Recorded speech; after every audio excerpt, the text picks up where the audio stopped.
La Septuaginta. ¿Cuál fue el origen de la Septuaginta y por qué es tan importante? La Septuaginta es una traducción del Antiguo Testamento al idioma griego. La Septuaginta es una traducción del Antiguo Testamento al idioma griego. El trabajo se dirigió a la comunidad judía en la diáspora que había dejado de usar el hebreo como idioma primario. Esta es posiblemente la traducción más importante de la historia. Fue la primera traducción del Antiguo Testamento a otro idioma.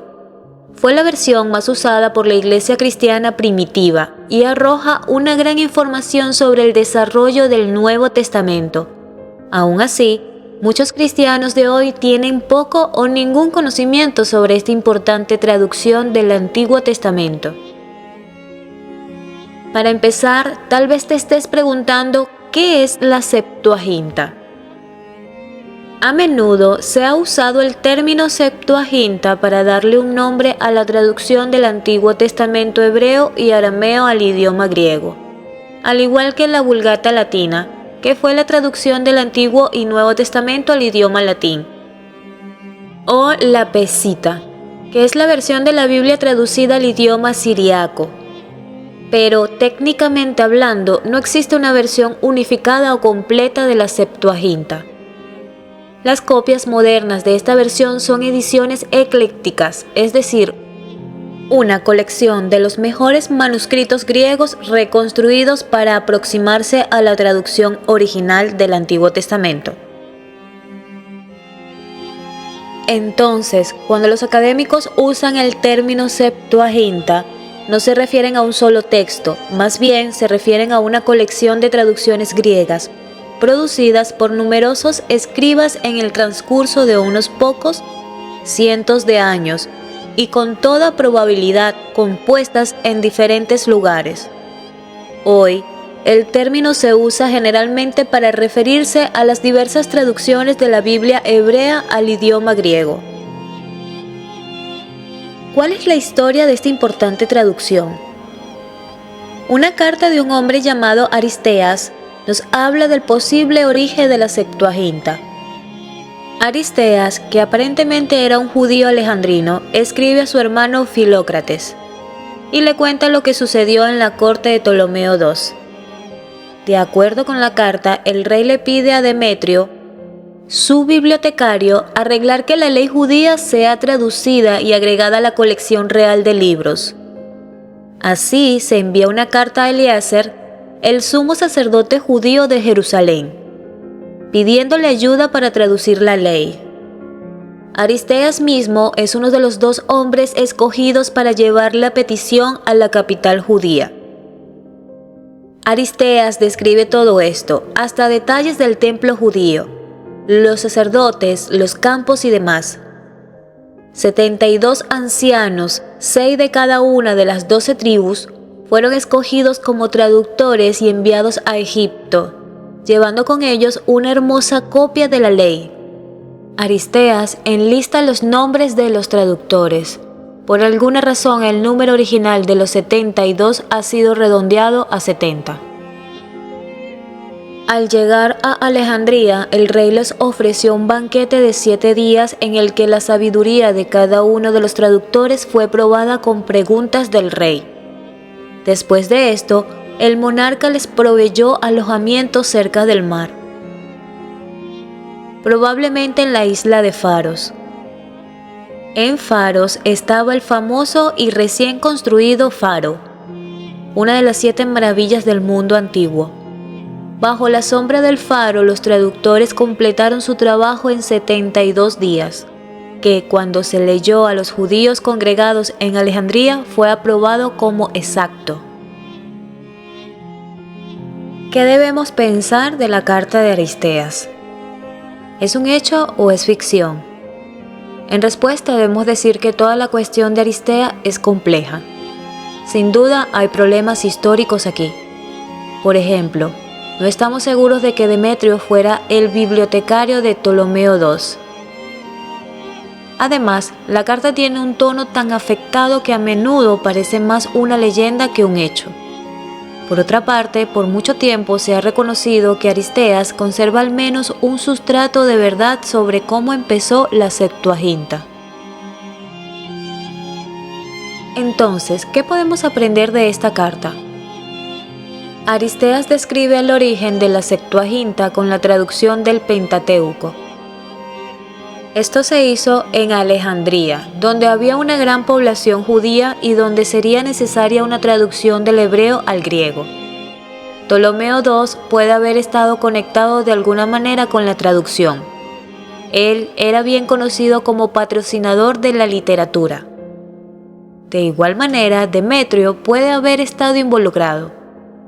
Él le puede haber sugerido la traducción a Ptolomeo I, pero el proyecto podría no haberse completado hasta el principio del reinado de Ptolomeo II.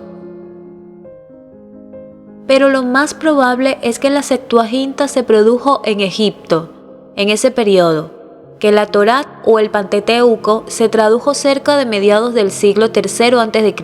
y que el resto del Antiguo Testamento se tradujo en el siglo II a.C.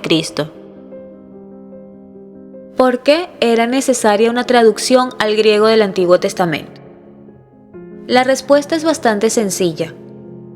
El hebreo dejó de ser un idioma hablado ya en el periodo exílico o post-exílico, y el arameo se convirtió en la lengua franca o idioma común del pueblo judío. Con el ascenso de Alejandro Magno y el Imperio griego, los judíos de la diáspora fueron helenizados. Y para algunos judíos, especialmente para los que vivían en el Egipto tolemaico, el griego se había convertido en su idioma principal. Por lo tanto, se hizo necesario que las escrituras se tradujeran al griego. ¿Qué tiene que ver la Septuaginta con el Nuevo Testamento? Hay algunas formas obvias en las que la Septuaginta ha influido en el Nuevo Testamento.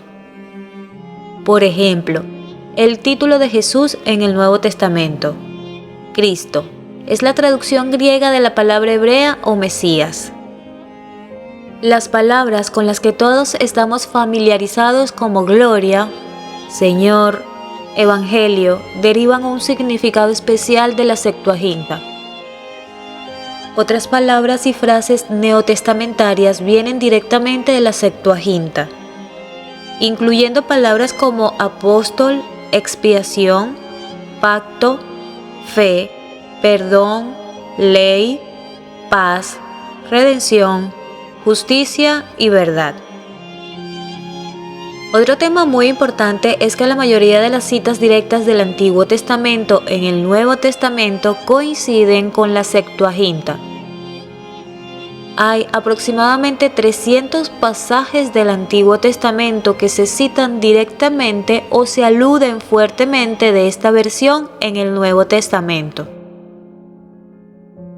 Por otro lado, la Septuaginta nos ayuda a comprender mejor la teología judía, ya que arroja luz sobre las prácticas de adoración del pueblo en el periodo del Segundo Templo, es decir, en la época previa a los tiempos de Jesús. Génesis, Éxodo, Levítico, Números y Deuteronomio. Son nombres que han entrado a nuestra Biblia de la Septuaginta por vía de la Vulgata latina. De igual manera, la agrupación de libros en ley, historia, poesía y profetas, así como la subdivisión de libros en 1 y 2 Samuel y 1 y 2 Reyes, etc., se deben a la Septuaginta. Fue la principal Biblia para la Iglesia primitiva y el texto más citado por los apóstoles y por los escritores inspirados del Nuevo Testamento. Por ejemplo, Mateo y Marcos citan directamente de la Septuaginta en Mateo 15:7 al 9 y en Marcos 7:6 y 7, cuando escriben: respondiendo él, les dijo: hipócritas, bien profetizó de vosotros Isaías, como está escrito: este pueblo de labios me honra, mas su corazón está lejos de mí, pues en vano no me honran, enseñando como doctrina mandamientos de hombres. Por su parte, el apóstol Pablo no escribió en un griego campesino ni en un griego de soldados, sino que escribió como un hombre docto que tenía a la Septuaginta en su mente y que la citó abundantemente. Esta traducción arroja luz muy necesaria sobre palabras importantes y conceptos teológicos tanto en el Antiguo y Nuevo Testamento. Nos ayuda a comprender mejor el contexto religioso y político en el que vivieron Jesús y los autores del Nuevo Testamento. Ha ayudado a los académicos a determinar qué manuscritos son más confiables, lo que a su vez conduce a traducciones fieles del Antiguo Testamento. Y nos da una mayor comprensión de los padres de la Iglesia, quienes a menudo citaron la Septuaginta. Hoy solamente podemos estar agradecidos con Dios por la Septuaginta. El Nuevo Testamento fue escrito en griego, pero antes de que se escribiera ya el Antiguo Testamento se había traducido al griego. Fue en la providencia de Dios que la Septuaginta, por su idioma y vocabulario, abriera el camino para el Evangelio en un mundo dominado por el idioma griego. En el siglo III después de Cristo, el teólogo cristiano Orígenes de Alejandría intentó aclarar los errores de los copistas que se habían infiltrado en el texto de la Septuaginta, que para entonces presentaba muchas variaciones de una copia a otra, y varios de estos eruditos consultaron los textos hebreos para hacer que la Septuaginta fuera más precisa. El texto de la Septuaginta está contenido en algunos manuscritos tempranos, pero no necesariamente confiables. Los más conocidos son el Codex Vaticanus, el manuscrito griego más antiguo que se conoce, y el Codex Sinaitu, ambos que datan del siglo III, así como el Codex Alejandrinus, del siglo V, los tres con el Antiguo y el Nuevo Testamento. También hay numerosos fragmentos de papiros anteriores y muchos manuscritos posteriores. La primera copia impresa de la Septuaginta fue el Complutense Polyglot, en 1514 a 1522, publicada en la Universidad Complutense de Alcalá de Henares, Madrid, España, donde se incluyen el griego, el latín, el hebreo y el arameo. Debido al paso del tiempo y las pocas fuentes sobre la creación de la Septuaginta, existen diferentes leyendas sobre ella. De alguna manera, estas leyendas conforman en parte su historia y misticismo. Algunas sugieren que la traducción se realizó de forma independiente por cada erudito, es decir, que se realizaron entre 70 y 72 versiones de forma paralela. Otra leyenda afirma que se completaron todas en 72 días y que coincidieron por completo, lo que añadió un mayor simbolismo sagrado. En la Septuaginta se incluyeron los textos que incluía la Biblia hebrea, que hoy conocemos como Antiguo Testamento. Sin embargo, a lo largo del tiempo hubo varias versiones de la Septuaginta.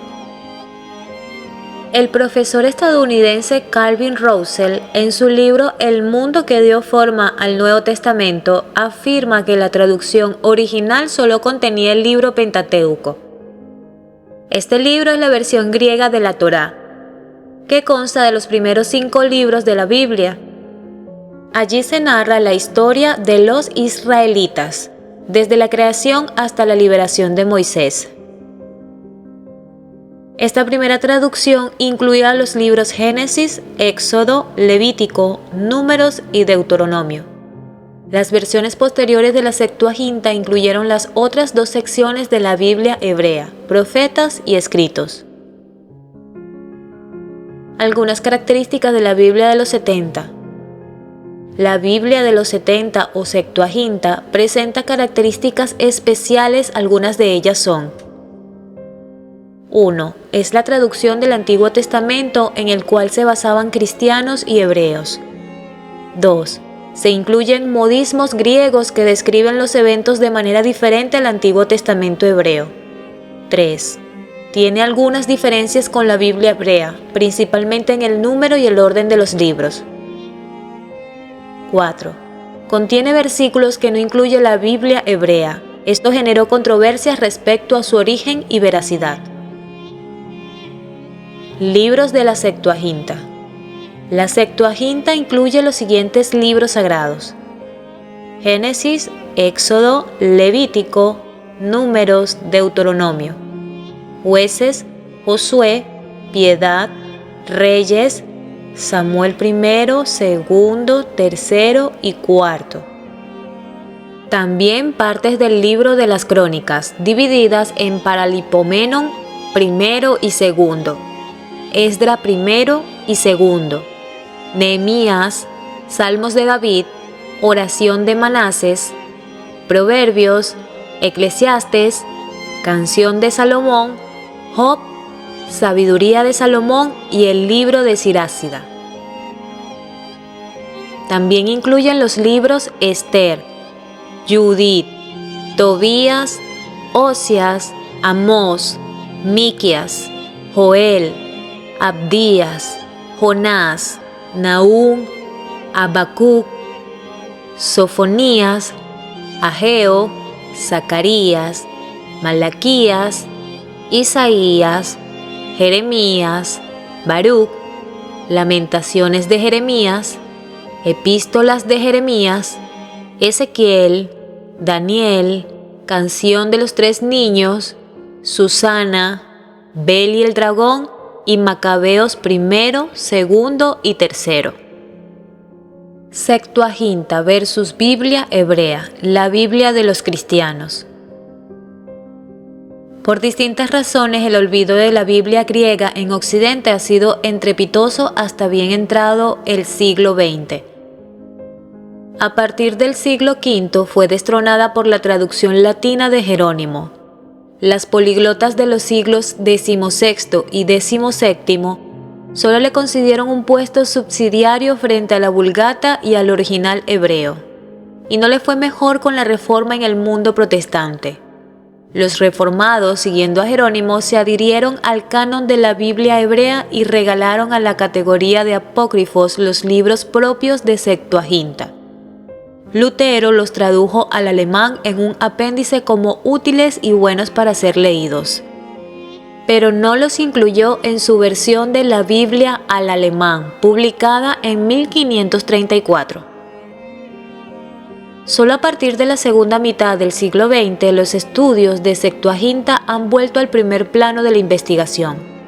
En efecto, como consecuencia de los descubrimientos y reciente publicación de los documentos del desierto de Judá, se ha producido una revolución silenciosa en la historia del texto bíblico, y en esta revolución la Septuaginta no ha sido uno de los principales actores, sino el protagonista. Hoy hemos tomado conciencia de que la Septuaginta es una pieza fundamental de la historia del texto bíblico, en un periodo en el que todavía coexistía una pluralidad de textos, previo a la emergencia y consolidación del texto hebreo que con el tiempo llamaríamos masorético, de que en ocasiones es el único testigo de una hebraica veritas, distinta de la que se nos ha transmitido en el Textus Receptus o texto masorético. Hasta ahora, la Biblia griega ha sido tratada en crítica textual como una fuente más para restaurar un hipotético. Sin embargo, a partir de Qur'an, se ha comprobado que en algunos libros la Septuaginta es testigo de una edición del texto hebreo distinta del texto masorético, y anterior a este o coexistente con el texto consonántico proto-masorético.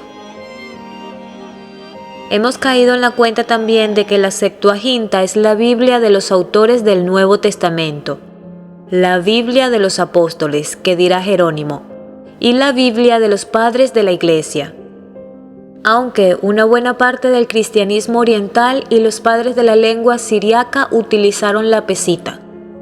Ni qué decir tiene que estas conclusiones, si se aceptan, deberían tener a mi entender, una repercusión importante en la exégesis, traducciones y comentarios bíblicos del futuro.